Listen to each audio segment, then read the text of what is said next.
नमस्कार दोस्तों, मैं अंकुर उपाध्याय स्वागत करता हूं आप सभी का आपके अपने YouTube channel share market analysis में। वेदांता के स्टॉक में आज एक अच्छी करेक्शन देखने को मिल रही है। 2.5% नीचे दिख रहा है स्टॉक 271 के लेवल्स पे। बहुत इंपॉर्टेंट और बहुत ही क्रूशियल लेवल जो कहते हैं वो ये ट्रेड कर रहा है इस समय। बाजार नीचे से ऊपर आ गया, रिकवरी चल रही है, बाजार में स्ट्रेंथ है, नो डाउट, ये आप सभी को मानना पड़ेगा। एफआईआई की बड़ी बिकवाली के बावजूद बाजार नीचे खुला लेकिन ऊपर आता हुआ दिख रहा है।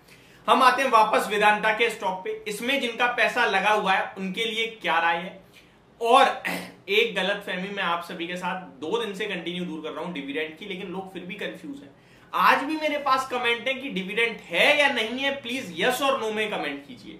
मैंने आपके साथ नो लिख भी दिया है। देखिए भैया, एक बार दोबारा स्पष्ट शब्दों में कह रहा हूं, वेदांता ने इस क्वार्टरली नंबर्स के साथ कोई डिविडेंड नहीं दिया है। जो आपको ये 18.5 रुपए प्रति शेयर का कोई बता रहा है, वो लास्ट जो पहले डिविडेंड दिया था मई में वो दिखा रहे हैं। आप चेक करो ना इस कंपनी के डिविडेंड की एक्स डेट, रिकॉर्ड डेट। तो प्लीज डिविडेंड के चक्कर में ना फंसे, अभी कोई डिविडेंड कंपनी ने अनाउंस नहीं किया है। अब आ जाते हैं स्टॉक क्यों गिरा है। स्टॉक गिरा है अपने नंबर्स के दम पर। देखिए, वैसे वेदांता अपने रिजल्ट्स पे कोई खास रिएक्शन देता नहीं है, लेकिन इस बार रिएक्शन दे रहा है क्योंकि नंबर्स के साथ में थोड़ा डेट को लेकर भी कम इशू आ रहे हैं।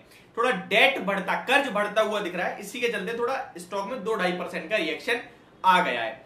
और मेटल स्टॉक्स भी नीचे है। तो आप कुछ भी कह लीजिए कि मेटल सेक्टर नीचे है, इसलिए नीचे है, रिजल्ट्स के दम पर नीचे है, डेट की बढ़ती दिक्कतों के चलते नीचे है, वो मेरे को नहीं पता, बट नीचे दिख रहा है। मैं आपके साथ दोबारा रिपीट करना चाहूंगा नंबर्स। देखिए, नंबर मैंने आपको क्लियरली समझाए थे कि ये जो अनुमान से बेहतर प्रॉफिट दिख रहा है ना, ये एडजस्टमेंट की वजह से। एडजस्टमेंट हटाओगे तो स्टॉक के नंबर्स खराब आए हैं। क्लियरली बोला था आप सभी के साथ। तो ये नंबर्स खराब आए थे। पहला तो एक वही नेगेटिव संकेत था, और दूसरा जो डेट बढ़ के आया ये नेगेटिव है।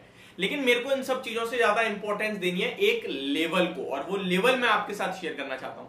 देखिए, लेवल है वो 265 रुपीज का। कितने का, एक बार दोबारा रिपीट करेंगे, 266 रुपए का लेवल है स्टॉक का, जो कि बहुत इंपॉर्टेंट है अपने आप में। अगर मैं पूरे के पूरे एग्जैक्टली मैं आपके साथ शेयर करना चाहूंगा, लगभग अगर आप स्टॉक में लास्ट देखेंगे ना, लास्ट, तो यहां पे अक्टूबर 7, 2022 यानी कि अक्टूबर, नवंबर, दिसंबर, जनवरी, फरवरी, मार्च, अप्रैल, मई, जून, जुलाई, ऑलमोस्ट 10 महीने का लो देखेंगे ना आप, तो वो आपके लिए जो लगता है वो दिखाए वो 265 का है। अक्टूबर 7 के बाद से जो अक्टूबर 7 का जो वीक था ना, उसमें आपके लिए 265 का लो लगा है। उसके बाद स्टॉक ने कभी 265 ब्रेक ही नहीं किया है, ऊपर ही ट्रेड कर रहा है। ऊपर 340 तक के लेवल्स दिखा चुका है। और अगर आप और स्पेसिफिक होंगे और ज्यादा क्लोज आएंगे तो लगभग मार्च के बाद से तो 270 भी ब्रेक नहीं करा है, 268 सॉरी। तो आज ये जो लेवल है अपने आप में बहुत इंपॉर्टेंट है। करंटली 271 पे ट्रेड कर रहा है और वॉल्यूम्स के साथ गिर रहा है, ये मेरे लिए थोड़ा चिंता का विषय है। आज का लो 270 का है, 270.30 का, करंटली 271.30 पे ट्रेड कर रहा है। अब आप सुनिए करना क्या है। ये सारी चीजें मैंने आपको क्यों बताई, इंपॉर्टेंट चीजें समझ में आ गई कि भैया 9 से 10 महीने का जो सपोर्ट है वो 265 का है, 4 से 3 महीने का जो सपोर्ट है वो 268 का है। तो पहला लेवल मेरे लिए क्लोजिंग बेसिस का है। ये स्टॉक मुझे 271 जो करंट लेवल है इसके ऊपर की क्लोजिंग चाहिए। थोड़ा और अगर नीचे दिख सकता हूं तो 270, इसके नीचे क्लोजिंग नहीं आनी चाहिए। वैसे 268 का है, बट मैं कंजर्वेटिव होऊंगा अगर मैं बाय साइड पे हूं कि मैं ज्यादा लॉस बुक नहीं कर सकता यार, तो मैं 270 के ऊपर की क्लोजिंग चाहूंगा। ये स्टॉक जितना 270 के नीचे ट्रेड करेगा उतना खतरा बढ़ रहा है ट्रेडर्स के लिए, ठीक है जी। कैसे? लेवल्स के नीचे आ रहा है। अब हुआ क्या है, देखिए, खराब नंबर्स के बाद बिकवाली हो रही है स्टॉक में। 1 करोड़ शेयर्स ट्रेड हो गए हैं, 66 लाख शेयर्स का एवरेज वॉल्यूम है। तो बड़े वॉल्यूम्स में कामकाज हो रहा है, स्टॉक 2.5% नीचे, तो ये थोड़ा नेगेटिव है। अब मान के चलो मैं अपना एग्जांपल ले लेता हूं, मेरे पास पोजीशन है ट्रेडिंग पर्पस से, तो मेरे लिए आज मुझे क्लोजिंग 270 के ऊपर चाहिए, तो मैं रुका रहूंगा। दूसरा मेरे पास एक ऑप्शन है कि मैं 265 कैश में ही, यानी कि क्लोजिंग नहीं, 265 ब्रेक करेगा तो निकलूंगा, अदरवाइज नहीं निकलूंगा। जहां मुझे सेटिस्फेक्शन मिलेगी मैं वहां देखूंगा, वो लेवल देख लूंगा। समझ में आ गई बात? क्लोजिंग 270 के नीचे होगी तो भी निकलना है, और अगर 265 कैश में मार्केट में तोड़ रहा है तो भी निकलना है। नहीं निकलता तो मैं होल्ड करूंगा, सिंपल एज दैट। डर का माहौल है, माहौल बिगड़ा हुआ है, बट इन लेवल्स पे स्टॉक बार बार आके रुक जाता है। 9 महीने का लेवल है जो ब्रेक नहीं हो रहा है। कितनी बार कितनी खराब खबरें आई हैं।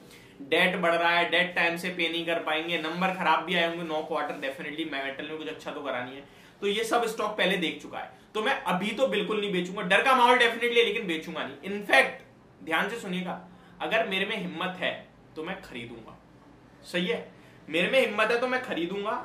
271 पे ट्रेड कर रहा है, 3 रुपए का स्टॉप लॉस लूंगा। देखिए मेरे पास रिस्क रिवॉर्ड है इस समय, 3 रुपए का स्टॉप लॉस लूंगा, 100 शेयर भी खरीदूंगा तो 300 रुपए मेरे लिए कोई मायने नहीं रखते।